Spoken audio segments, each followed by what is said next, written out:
자, 요한계시록의 이제 하반 끝 부분을 우리가 좀 다루는데요. 오늘 이 요한계시록 19장을 읽었습니다. 앞부분을 읽었고요. 17장, 18장은 로마에 관한 메시지예요. 근데 로마라고 얘기하지 않고 바벨론이라고 표현이 되었습니다. 은유죠. 왜냐하면 핍박시키기 때문에 로마가 핍박한다고 로마에 대해서 직접적으로 로마의 패망을 얘기하면 큰일 나잖아요. 그러니까 이제 요한계시록은 상징적인 것들이 많이 있습니다. 자, 바벨론 큰 성 그렇게 비유를 했습니다. 때로는 음녀라고 하기도 하고요, 용이라고도 표현합니다. 이 바벨론은 역사 속에 사라졌지만 여전히 하나님의 백성들을 압제하는 세력으로 역사 속에 계속해서 존재합니다. 그래서 어떻게 보면 오늘 시대의 이 세속사회 안으로 들어가 보면 이 바벨론의 시스템이 돌아가고 있어요. 그 안에는 뭐냐면 탐욕과 그리고 우상숭배로 가득하 있습니다. 그래서 하나님의 백성들을 끊임없이 미혹하고 배교의 길을 걸어가도록 압박하고 유혹하고, 그래서 우리가 선택을 해야 되죠. 이 바벨론을 따라갈 건가 아니면 저항할 것인가. 내가 이 바벨론의 포로가 될 것이냐 아니면 내가 하나님의 백성의 아이덴티티를 지키며 살아갈 것인가. 아마 이게 우리의 세상을 살아가면서 끊임없이 우리가 겪는 딜레마이기도 하고 또 우리에게 용기가 필요한 부분입니다. 안타깝게도 소아시아의 교회들은 7교회 중에 5교회는 이미 바벨론이 교회 안으로 밀고 들어왔습니다. 그래서 교회의 역사 속에 언제나 바벨론은 교회를 따라다녔고, 그래서 오늘날도 마찬가지 세속화된 교회, 세속화된 신자는 세상의 포로가 되어 있는 것이죠. 명목상의 그리스도인이고 실제로는 세상의 포로가 된 백성들이 많습니다. 자, 바빌론 시대의 살 길은 뭐냐? 예배입니다. 누구를 섬길 것인가? 우리는 단순히 바벨론과 싸워 때로는 도피해서만이 문제가 해결되는 것은 아닙니다. 결국은 이 바벨론과의 싸움에는 예배 전쟁, 누구를 섬길 것인가. 1세기에 당시 그리스도인들은 로마 황제 숭배를 강요당했습니다. 로마의 황제를 숭배하지 않고 살 길이 별로 없었어요. 왜냐하면 모든 사회 구석구석의 시스템 안에, 문화 안에, 거래들 안에, 뭐 하나 물건을 사고 파는 행위들 안에 이 로마의 황제를 숭배하는 것과 연결이 되어 있었습니다. 그런 면에서 예배의 전쟁이죠. 누구를 예배할 것인가, 누구를 섬길 것인가. 황제 숭배를 거부하는 순간 투옥과 순교를 당했습니다. 그리고 숭배하지 않고는 일상생활이 불가능했습니다. 그럼에도 불구하고 초대교회 성도들은 예배의 생명을 걸었습니다. 오늘날 같이 이렇게 공개적으로 또 누구나 자유롭게 예배를 드릴 수 있는 시대가 아니었습니다. 1세기 그리스도인들은 예배를 드릴 때마다 조마조마했습니다. 가슴을 태웠습니다. 왜냐하면 예배를 드리는 현장이 로마 당국에 발각되는 순간 투옥을 당하기도 하고 때로는 생명을 잃을 수도 있는 그 시대. 그럼에도 불구하고 그들은 예배를 포기하지 않았습니다. 생명을 걸고 예배를 드렸던 것이죠. 여러분, 오늘날도 마찬가지입니다. 예배를 정말 사수하기 위해서 때로는 대가를 지불할 때가 많습니다. 어떤 분은 남편의 지독한 반대에도 불구하고 교회에 오신 분들이 계세요. 아주 중요한 일들을 미루고 때로는 가게 문을 닫고 사업의 중요한 미팅을 미루고 몸이 불편함에도 불구하고 먼 거리에서 버스를 몇 번 갈아타고 오신 분들도 이 자리에 계세요. 이 단 한 번의 예배를 위하여 많은 대가를 지불하고 오신 분들이 많습니다. 자, 왜 그렇게 예배를 드려야 하는가? 그 예배의 가치를 알고 있기 때문에. 예배의 가치를 아는 사람들은 예배를 위해 모든 것을 겁니다. 마리아가 그의 삶의 전부라고 할 만한 값비싼 향료 옥합을 깨뜨렸던 이유는 그가 섬겨야 할 분이 누구인가를 알았기 때문입니다. 예배를 모르는 사람들에게는 예배야말로 낭비처럼 보입니다. 그래서 마르돈 바하라고 하는 분이 한 예배에 대한 정의가 거룩한 낭비라고 했습니다. 자, 요한계시록의 핵심의 주제는 예배입니다. 계시록 안에 예배라는 단어가 상당히 많이 나오는데요, 약 20회 이상 나옵니다. 그리고 종종 짐승을 예배하는, 그러나 예배라고 말하기보다는 반예배의 행위도 있습니다. 이 짐승은 악을 대변하는 것이죠. 자, 예배는 우리의 중심의 문제입니다. 예배는 예수 그리스도에게 집중하게 하죠. 그래서 이제 19장을 오면 예배, 성전으로 하나님의 백성들이 돌아와 예배하는 장면으로 시작이 됩니다.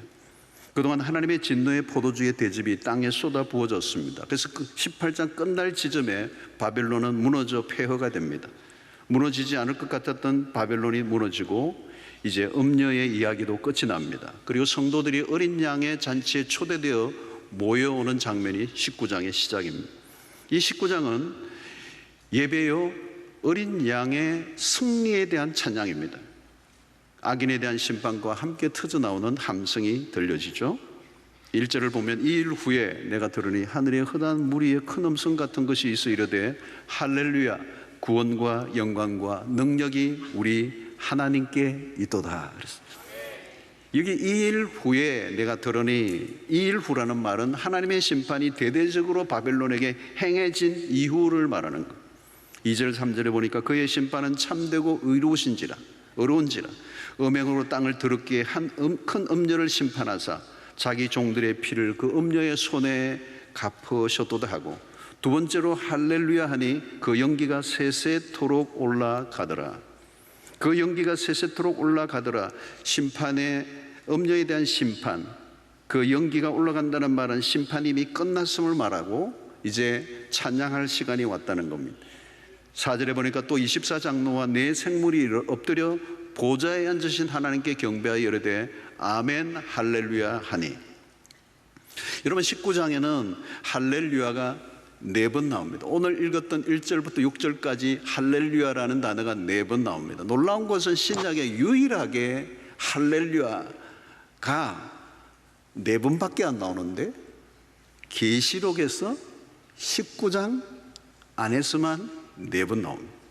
여러분 할렐루야는 히브리어입니다. 할렐은 찬양하라, 루는 너희들, 야는 하나님을 말합니다. 그러니까 너희들의 하나님을 찬양하라. 신약 성경에서 유일하게 할렐루야가 언급되는 곳. 여러분 우리는 할렐루야를 의미 없이 남발할 때가 있습니다. 여러분 이 할렐루야 말로 어마어마한 메시지죠. 할렐루야는 핸델의 메시아에서 할렐루야 합창에 영감을 준 부분이기도 합니다. 우리 신자들이 너무 습관적으로 이 할렐루야라는, 어떤 분은 바둑 두다가 잡아먹으면서도 할렐루야 그런 것을 탁구 치면서 또 한 게임 또 이겼다고 할렐루야 그러는데, 여러분 그렇게 쉽게 함부로 의미 없이 내뱉기에는 너무도 중요한 말씀이죠. 자, 여러분 우리가 예배할 분이 누구이신가인 것입니다. 창세기부터 요한계시록까지 예배를 강조합니다. 하나님이 누구이신가를 알면 예배자가 될 수밖에 없습니다. 유대 우상숭배는 언제 나타나죠? 하나님에 대한 무지에서. 인간의 실패는 예배에서 시작됩니다. 예배는 하나님께 초점을 맞추는 것. 모든 인간의 역사의 불행은 예배에서 문제가 생겼을 때부터였습니다. 그것이 창세기에서 3장에서 말씀하는 거죠. 여러분 과학자가 우주의 원리를 발견하는 순간 가장 먼저 무엇을 해야 할까요? 그 모든 것을 만드신 하나님에 대한 예배를 드려야 마땅합니다. 그래서 미국의 나사, 그야말로 우주의 그것들을 연구하는 그런 탁월한 박사들이 모여있는 그곳에는 날마다 예배를 드리며 하나님을 찬양하는 그런 학자들이 굉장히 많다는 것이죠. 인체나 뇌과학을 연구하던 학자가 그 연구의 끝에 누구를 발견해야 하는가? 하나님이죠. 연구를 하다가 발견한 이론으로 인해 자신의 지성을 자랑하는 것으로 끝난다면 자기 지성의 우상화 받게 되지 않을 것입니다. 여러분 예배의 핵심은 하나님에 대한 찬양입니다. 하나님과 하나님의 행하신 일에 대한 노래, 그래서 찬양은 일어난 분명한 사실에 대한 마땅한 반응인 거죠. 그래서 요한계시록은 전적으로 예수 그리스도에게 향해 있습니다. 자, 요한계시록에서 예배는 구원에 초점을 맞추고 있습니다. 7장 10절로 12절을 보면 큰 소리로 외쳐 이르되 구원하심이 보좌에 앉으신 우리 하나님과 어린 양에게 있도다 하니 모든 천사가 보좌와 장로들과 내 생물의 주위에 서 있다가 보좌 앞에 엎드려 얼굴을 대고 하나님께 경배하여 이르되 아멘. 찬송과 영광과 지혜와 감사와 존귀와 권능과 힘이 우리 하나님께 세세토록 있을지어다 아멘 하더라. 여러분, 누가 예배하는 것입니까? 구원받은 백성입니다.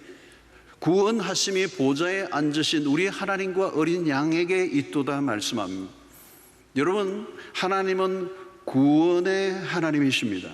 계시록이 왜 어린 양을 강조합니까? 구원과 연결되어 있기 때문입니다. 찬양의 가사는 분명합니다. 구원하심이 보좌에 앉으신 하나님과 어린 양에게 있도다. 여러분, 구원은 우리가 이루어낼 수 있는 게 아닙니다. 자력으로 만들어낼 수 있는 게 아니에요. 구원은 전적으로 하나님의 편에서 우리에게 허락하신 것입니다. 우리가 이 찬양을 들어야 합니다. 구원하심이 보좌에 앉으신 하나님과 어린 양에게 있습니다. 도무지 구원을 받을 수 없는 인간이 어떻게 구원을 얻을 수 있었는가를 알면 그때 찬양이 터지게 되어 있는 것입니다. 구원은 하나님이 시작하셨고 하나님이 이루신 것입니다. 하나님의 구원은 그냥 이루어진 것이 아니죠. 전적으로 하나님의 지혜와 권능으로 이루어진 일입니다. 그래서 인류의 역사에 가장 강력한 사건이 있다면 바로 이 구원의 사건입니다. 하나님의 아들을 세상에 보내시고 육체로 죽기까지 하신 이 사건이야말로 하나님의 편에서 가장 강력한 사건이요, 그리고 이 사건을 통하여 우리를 죄와 죽음으로부터 해방시켜 주신 이 사건은 이 세상에 어떤 것보다도 어떤 것과 견줄 수 없는 큰 사건이요, 위대한 사건이 아닐 수가 없습니다. 여러분, 병이 낫고 암으로 치유되는 것과 차원이 다른 겁니다. 구원보다 더 큰 선물이 없고, 구원보다 더 큰 승리가 없고, 구원보다 더 큰 완성이 없습니다. 여러분, 무엇을 성취한들 구원을 받지 못했다면 그게 무슨 성취겠습니까? 아무리 세상적으로 성공했다 할지라도 구원을 얻지 못했다면 아무것도 의미가 없어요, 여러분. 장례식을 치를 때마다 날마다 마지막 확인하는 게 뭘까요, 여러분? 돈이 얼마나 있느냐, 얼마나 출세를 하셨느냐, 세상에서 어떤 걸 누렸느냐를 묻지 않습니다. 당신 구원을 받았습니까? 여러분, 예수께서 십자가상에서 테텔레스타이 다 이루었다, 십자가를 통해 구원을 완성하신 것에 대한 선포였습니다. 하나님의 지혜와 능력이 농축되어 나타난 것이 십자가 부활 사건, 나에게 주어진 구원이 결코 우연이 아니라는 것, 그리고 그 구원이 얼마나 광대한 것인가를 알면 알수록 찬양은 더 뜨거워지게 되죠. 우리가 받은 구원보다 더 큰 은혜와 축복은 없습니다. 여러분, 몸이 병들어 망가져 본 사람들은 그 고통으로부터 벗어난 기쁨은 말로도 알 수가 없어요. 우리의 삶이 이전에 그렇습니다. 구원의 바깥에 살았을 때 우리의 삶은 마치 바벨론에 끌려온 포로와 같았습니다.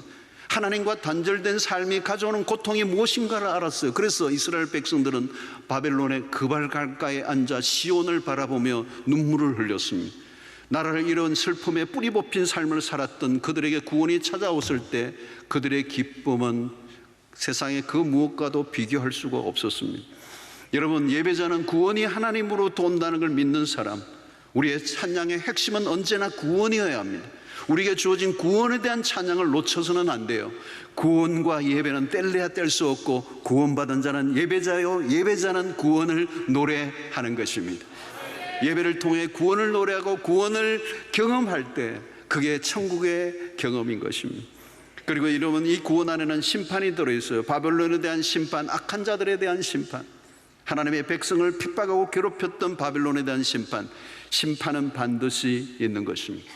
사랑하는 성도로, 우리가 세상을 살아가다 보면 힘들어질 때가 언제예요, 여러분? 너무도 하나님의 백성으로서 억울한 일들, 원통한 일을 당할 때, 세상이 공의롭지 않을 때, 세상이 거꾸로 돌아가는 것 같은 느낌을 받을 때, 믿음으로 살았는데 더 손해가 올 때, 불이익을 경험할 때, 세상 속의 구조적인 악과 모순 덩어리를 경험할 때, 법은 멀고 주먹은 가까운 일들이 일어날 때, 신앙생활을 너무도 잘한다고 열심을 최선을 다했는데 안타까운 사건을 맞이할 때, 내 마음대로 되지 않고 오히려 악인이 잘 먹고 잘 사는 공평해 보이지 않는 세상을 살아갈 때 성도들의 마음이 답답하고 때로는 원통하고 답답할 때가 있어요. 그러나 여러분, 기억하십시오. 마지막 날 하나님의 심판이 있습니다. 하나님은 심판으로 모든 것을 깔끔하게 정리해 주시는 분입니다. 하나님은 성실하시고 정직하신 재판장이 되시고 그분의 공의의 추는 정확합니다. 우리의 모든 억울함으로부터, 우리의 모든 불의로부터 구원해 내시는 하나님, 하나님은 모든 악을 멸하시는 분이시고 우리가 가졌던 모든 의문들이 다 풀리는 날이 오게 될 것입니다. 여러분, 환난 가운데 있던 성도들에게 주어진 구원으로 인한 감격은 억제하기 힘들어요. 모든 저주에서, 모든 불법으로부터 자유롭게 하시는 구원하심이 보좌에 앉으신 어린 양께 있도다. 이 승리에 대한 찬양이 마지막 날 우리의 귀에 들려지게 될 것입니다. 여러분, 예배는 승리에 대한 감격입니다. 그래서 오늘 6절에 보니까 또 내가 들으니 흑한 무리의 염성과도 같고 많은 물소리와도 같고 큰 우레소리와도 같은 소리로 이르되 할렐루야, 우리 주 하나님 곧 전능하신 이가 통치하시도다. 그랬어요. 여러분, 요한계시록은 최종적 승리를 선포합니다.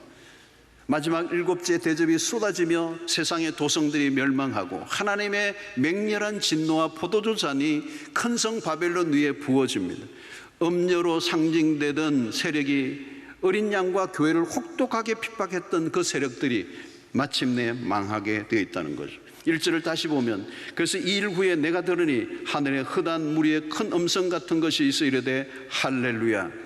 바로 2일 후에 노래가 터져 나옵니다. 그래서 요한계시록 6장부터 18장까지는 계속 하나님의 심판에 대한 메시지들이에요.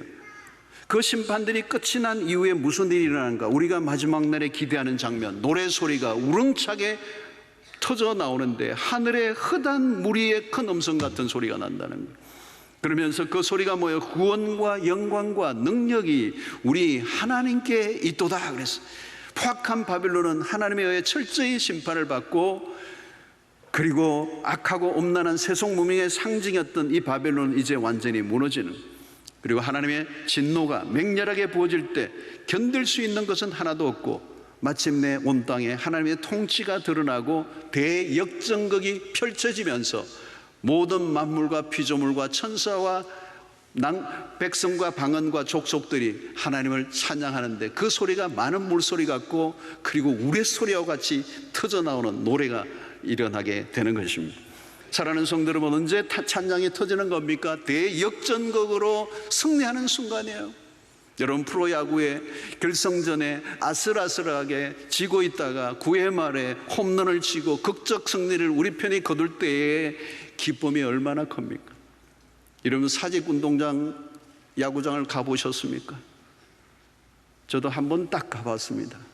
여기 유별나잖아요. 부산에 이 야구 팬들이 얼마나 유별나요. 그냥 까만 봉지를 쓰고 그냥 얼마나 열렬히 그 마지막 막판 승리를 거두었을 때 환호성이 얼마나 커요. 여러분, 그것보다 더 큰 환호가 어떤 것일까요? 오랫동안 법정 싸움을 하고 대법원까지 올라가서 최종적인 승리를 거둘 때 그 기쁨이 얼마나 크겠어요. 여러분, 2002년 월드컵 4강전에 들어갔을 때 대한민국이 뒤집어졌어요. 대한민국, 오 필성 코리아, 짝짝 짜작짝짝, 얼마나 대단했어요. 그때 저는 호주에 있었습니다.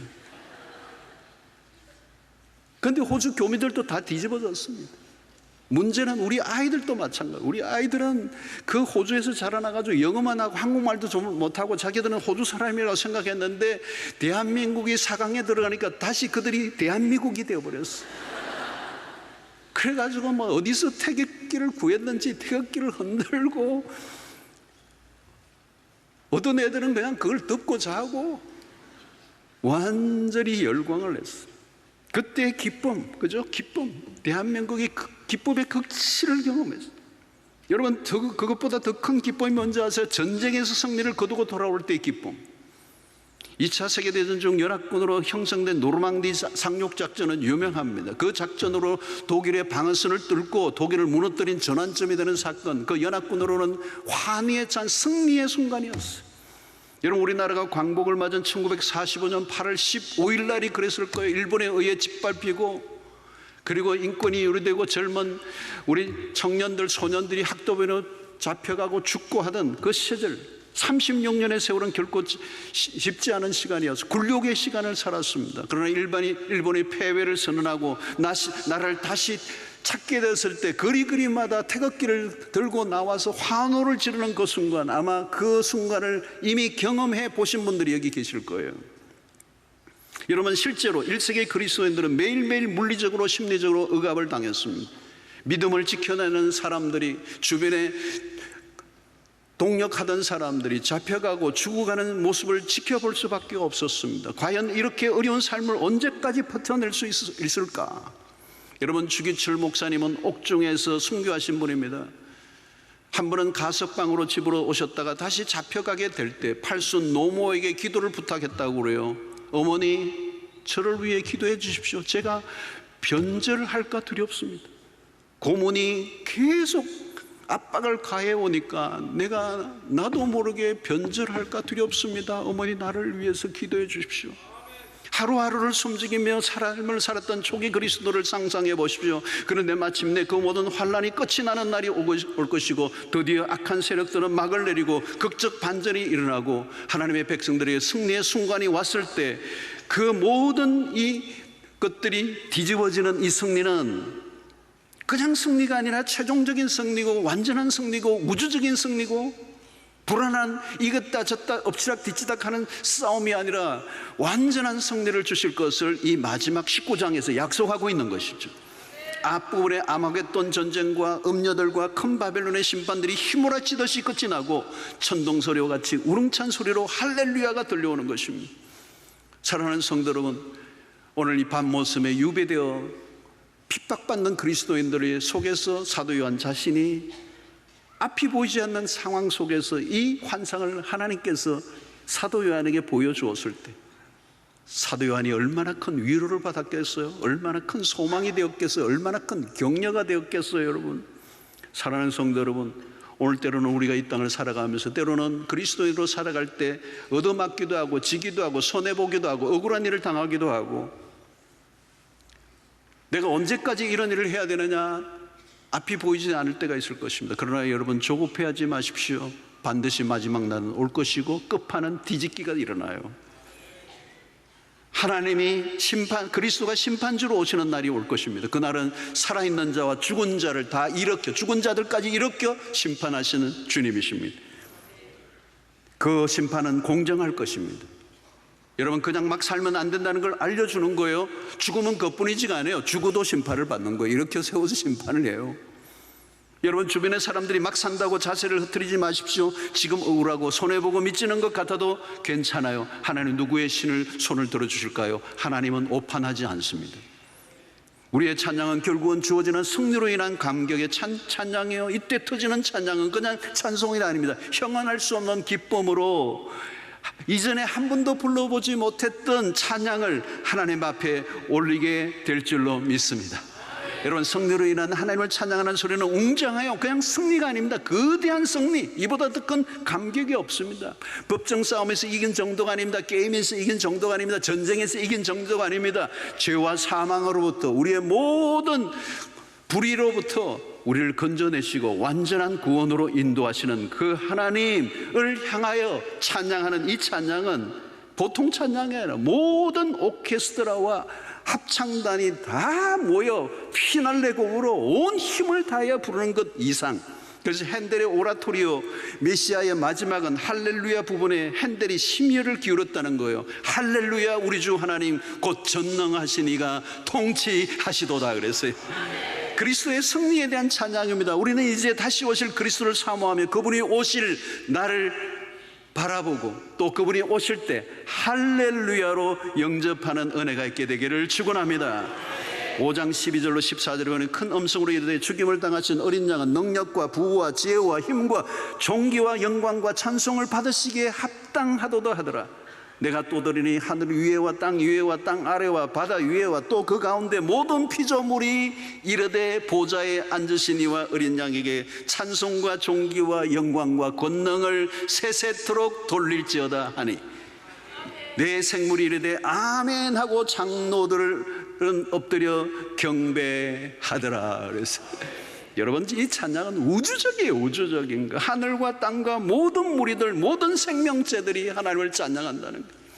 작곡자가 따로 필요하지 않아요. 우주적 찬송 한호성을 드린다고 생각하면 찬양의 최고죠. 찬양과 존귀와 영광과 능력을 세세토록 돌릴지어다. 모든 영광은 한 분에게로만 돌려집니다. 승리는 그저 주어지지 않아요. 전쟁의 승리는 엄청난 대가를 지불하고 얻습니다. 그렇습니다. 그리스도의 피로, 하나님의 아들 죄 없으신 어린 양의 피로 우리에게 주어진 승리. 여러분, 우리의 마지막은 찬양이 될 수밖에 없습니다. 지성의 삶이 만만치 않고, 믿음으로 사는 건 만만치 않고, 때로는 믿음으로 산다는 게 구차할 때도 있고, 그러나 여러분, 낙심하지 마십시오. 절망하지 마십시오. 하나님의 백성들의 마지막은 승리로 마감하게 될 것입니다. 그 승리는 우리의 실력이나 열심으로 만들어지는 것이 아니라 보좌에 앉으신 하나님 어린 양 예수의 능력으로 승리하게 될 줄로 믿습니다. 이 보장된 승리를 믿음으로 바라보시고 마지막 날에 주어질 승리가 여러분의 승리가 되시기를 바랍니다. 여러분, 월드컵의 승리로 기쁨이 컸죠. 그러나 여러분, 그 축구를 했던 선수들의 당사자들이 느낀 기쁨은 구경하고 환호한 사람의 기쁨과 달라요. 중요한 것은 마지막 날에 주어질 그 승리가 나의 승리가 되어야 될 줄로 믿습니다. 그래서 그 기쁨과 감격을 주님과 함께 누릴 수 있는 그 일에 여러분 성도들 한 번도 예외 없이 누릴 수 있게 되기를 축원합니다. 오늘 하나님을 향한 예배와 찬송은 홀로가 아니죠. 수많은 무리들의 큰 음성입니다. 상상이 안 돼요. 1절을 다시 보면, 이 일 후에 내가 들으니 하늘에 허다한 무리의 큰 음성 같은 것이 있어 이르되 할렐루야, 구원과 영광과 능력이 우리 하나님께 있도다. 천사들, 지상의 모든 성도들을 예뻐하는 흰옷 입은 24장로들, 셀 수 없는 모든 족속과 방언들이 신랑 되신 예수를 찬양합니다. 큰 음성 같은 소리, 그 많은 물소리가 큰 우리 소리와 같다고 그랬습니다. 여러분, 나이아가라 폭포에 가면 그 나이아가라 소리가, 그 폭포 소리가 어마어마해요. 그래서 어떤 썰에는 그런 게 있어요. 천둥 소리와 같은 소리가 난다. 그래서 나이아가라고 표현을 했다고 그래요. 엄청난 소리죠. 근데 여러분, 마지막 날 하나님의 백성들이 찬양하는 소리는 그것과 비교가 안 돼요. 경이로운, 한 번도 들어보지 못했던 찬양을 하나님의 백성들이 드리게 되고, 하늘 위에 땅 아래 바다 아래 모든 것들이 다 하나님을 찬양하는 거예요. 여러분, 유명한 조지 히필드가 있습니다. 부흥의 시대의 넓은 광장에 모여있는 청중들을 향하여 설교하는데, 그 광장에 오늘과 같이 이렇게 도시화되고 건물이 있고 이런 시대가 아니기 때문에 넓은 광장의 언덕 위에서 조지 히필드가 설교를 해요. 그때는 마이크가 없는 시대, 스피커가 없어요. 그러니까 육성으로만 설교하는데 이 목소리가 워낙 또 큰가 봐요. 근데 그 조지 히필드가 설교를 할 때 1.5km까지의 사람들, 수만 명이 그게 들었다는 거예요. 그 1.5km까지 그 목사님의 설교가 들렸다는 거예요. 제가 한번 우리 본당에 딱 한 번 이 마이크가 시스템이 꺼져가지고요, 갑자기 설교하는데 꺼져가지고 대략 난감. 그래서 제가 어떻게 했어요? 기다린 게 아니고 나가가지고 육성으로 했던 적이 있어요. 기억나세요? 잊으셨구나. 예. 근데 여러분, 조지 히필드가 찬양할 때는 몇 킬로까지 갔느냐? 3km까지 갔대요. 안 믿어져요, 안 믿어져. 이 얘기를 했더니 2부에 맞추고 나니까 장로님 한 분이 그거 아닌 것 같은데, 우리는. 장로님이 안 믿으시더라고요. 근데 이게 여러분 기록에 남아 있어요. 찬양할 때 온 힘을 다했어. 이 득음을 한 사람들의 소리는 좀 또 다르죠, 여러분? 그죠? 어마어마하게 퍼져나가는. 여러분, 마지막 날 하나님의 백성의 찬양은 우리가 지금까지 들어왔던 소리와는 차원이 다른 거예요. 여러분, 오늘 본당에도요, 한 5천 명이 앉아있는 이 본당에 모든 사람들이 배에 힘을 넣고 복식호흡으로 내 영혼의 모든 것을 끌어올려서 같이 찬양을 하면 아마 이게 무슨 일이 날지 몰라요. 6만 명, 7만 명 스타디움에서 모든 사람들이 찬양할 때도 소름이 돋아요. 그죠? 근데 이 마지막 날에 성도와 천사와 천상과 모든 피조세계, 모든 민족과 방언과 모든 입술이 주를 찬양하는데 뭘 보고요? 하나님의 영광을 직관한다고 그러죠. 직관, 바로 앞에서 목도할 때. 그걸 영어로는 어썸이라는 표현을 많이 써요. 그냥 감당할 수 없는 환희와 경이로움에 빠져서 그분을 찬양하는, 그 찬양에 여러분들 모두가 동참할 수 있게 되기를 축원합니다. 하나님을 예배하는 그날이 바로 어린 양과 혼인을 하는 것으로 비유하고 있죠. 7절에 보니까 우리가 즐거워하고 크게 기뻐하며 그의 영광을 돌리세 어린 양의 혼인 기약이 이르렀고 그의 아내가 자신을 준비하였으므로. 여러분, 마지막 날 드리는 예배는 우리의 기쁨이 최고조에 이릅니다. 이보다 더 큰 기쁨이 없어요. 세상에 가장 기쁜 날이면서 가장 귀중한 날이 결혼식장이죠. 여러분, 결혼식장의 웃음소리는 다른 거죠. 큽니다. 여러분, 그때보다 행복한 순간이 없어요. 그러나 여러분, 이 지상의 결혼식장에는 좀 긴장감이 있습니다. 양가 부모들도 좀 떠나보낸 자식으로 인해 아련함이 있기도 하고, 때로는 잘 살까라고 하는 염려, 또 기대 반 염려 반, 이게 막 어우러져 있는 거죠. 뭐 좋은 사람은 신랑 신부 두 사람밖에 없고 주변의 사람들 염려가 있어요. 사실은 모든 게 다 좋고 좋겠지만 결혼식이 끝나면 그때부터 어려운 순간들이 기다리고 있잖아요. 결혼식은 그냥 결혼의 출발점이에요. 갈 길이 멀어요. 가정을 이루어 산다는 게 얼마나 어려워요. 살아본 분들은 알잖아요. 다 얘기 못 해줘요. 다 얘기하면 안 갈까 봐. 그러니까 대부분의 사람들은 젊은 시절로 당신이 가겠다고 그러면 돌아갈 수 있으면 돌아갈 거냐 물으면요, 대부분의 연세든 분들은 고개를 되게 흔들어요. 왜 돌아가네? 왜 돌아가네? 힘들어. 지금까지 살아온 것도 힘들어. 왜 돌아갔냐? 그런데 여러분, 마지막 날 주어지는 어린 양의 혼인예식은 달라요. 여러분, 성경은 창세기에서도 결혼으로부터 시작합니다. 안타깝게도 창세기의 아담과 하와의 결혼은 안타까움으로 끝나버리죠. 하나님이 세우신 결혼의 목적에서 실패해버립니다. 원인은 하나님과 등지고 말았기 때문입니다. 그래서 여러분, 계시록과 창세기는 굉장히 연결이 있어요. 계시록은 창세기의 재현입니다. 창세기의 실패가 계시록으로서 완성되고 회복이 돼요. 자, 하나님이 신부를 남편에게로 이끌어 오십니다. 그런데 이번에는 하나님이 최고의 신랑을 데리고 오시는, 바로 예수 그리스도, 그분이 우리의 신랑 되시고 우리는 그분의 신부가 된다는. 첫 번째 결혼은 실패했지만 둘째 결혼은 성공합니다. 중요한 것은 남편이에요. 남편. 옆에 있는 분 너무 쳐다보지 마시고, 남편이 중요해요. 여러분, 남편 대신 그리스도는 교회를 버리지 않아요. 우리의 남편 그리스도는 실패하지 않습니다. 우리는 그리스도로 인해 의의 옷을 입고 그 주님은 우리를 아름답다고 여겨주세요. 주님은 최고의 신랑이십니다. 영적 신부가 된 교회를 위해 친히 온몸을 들여 희생의 제물이 되셨습니다. 모든 걸 그분이 책임지시고 신부를 맞아주십니다. 여러분, 신부에게는 신랑이 중요해요. 그리스도를 신랑으로 맞이한 신부된 그의 백성은 이제 다른 것 없어요. 그리스도와 함께 영원한 생명을 누리는 것.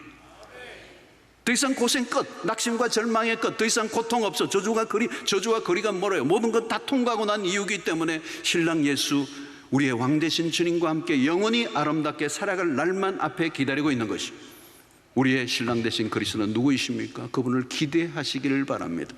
그 신랑은 우리에게 다가오시는데 백마를 타고 와요. 11절에 보니까 또 내가 하늘이 열린 것을 보니 보라, 백마와 그것을 탄 자가 있으니 그 이름은 충신과 진실이라. 그가 공의로 심판하며 싸우더라.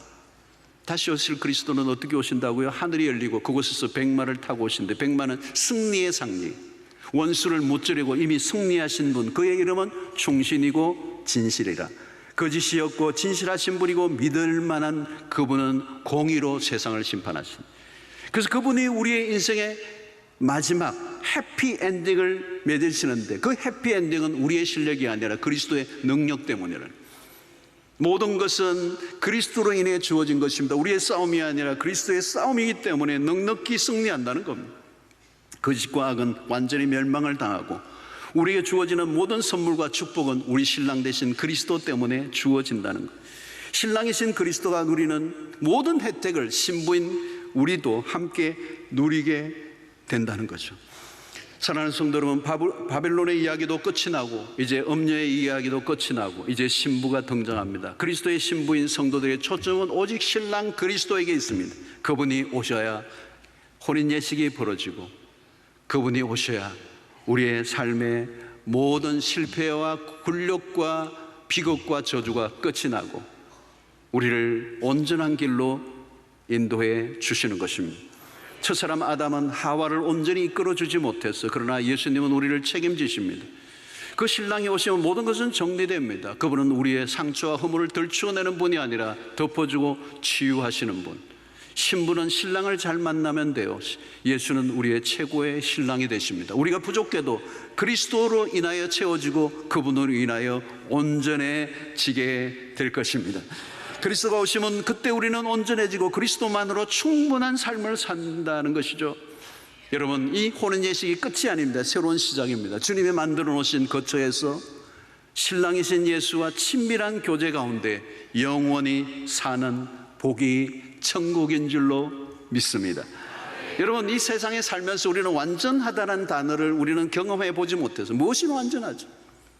아름답다는 것도 우리는 진짜 아름다움이 뭔지를 몰라요. 우리는 사랑이라는 것, 기쁨이라는 것, 그 원형을 우리는 경험해 본 적이 없어요. 그러나 신랑 예수 그리스도가 오시면 아, 이게 완전한 것이구나. 아, 이게 아름다운 것이구나. 아, 이게 사랑이구나. 이게 기쁨이구나. 그 원형을 경험하는 은혜가 있게 될 것입니다. 여러분, 우리가 지상에 사는 동안에 우리가 원하는 대로 돌아가지 않아도 여러분 낙심하고 절망하지 마십시오. 요한계시록을 통하여 위로와 소망을 넘치게 부어주십니다.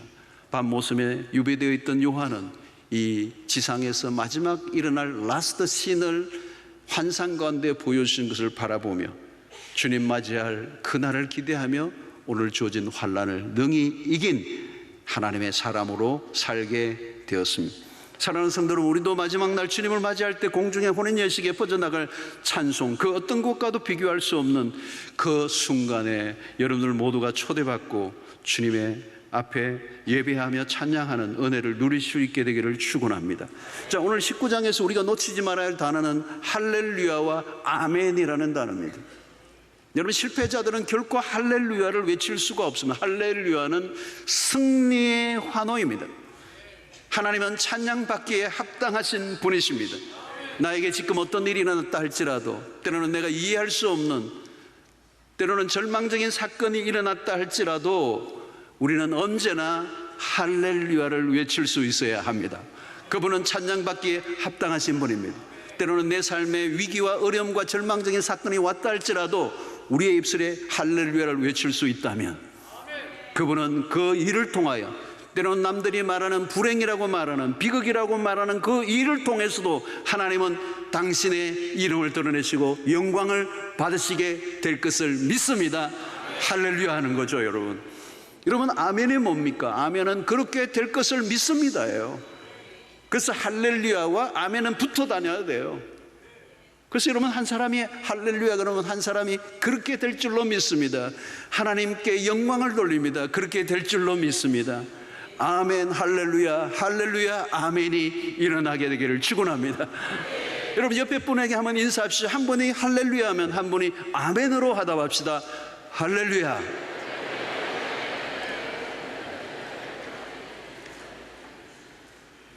하나님을 찬송합니다.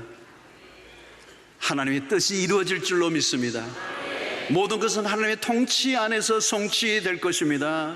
우리의 삶 가운데 늘 할렐루야와 아멘, 아멘과 할렐루야가 입에 붙어 있다면 우리를 흔들어 놓을 수 있는 것은 아무것도 없습니다.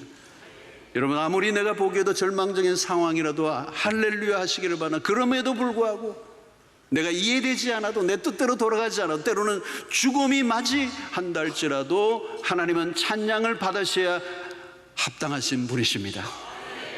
그분이 우리의 삶의 가장 아름다운 선으로 모든 것을 빚어내시고 해피 엔딩으로 결론 맺으시게 하실 그 하나님이시기 때문에 마지막까지 우리는 온전한 예배자로 주님을 찬양해야 될 줄로 믿습니다.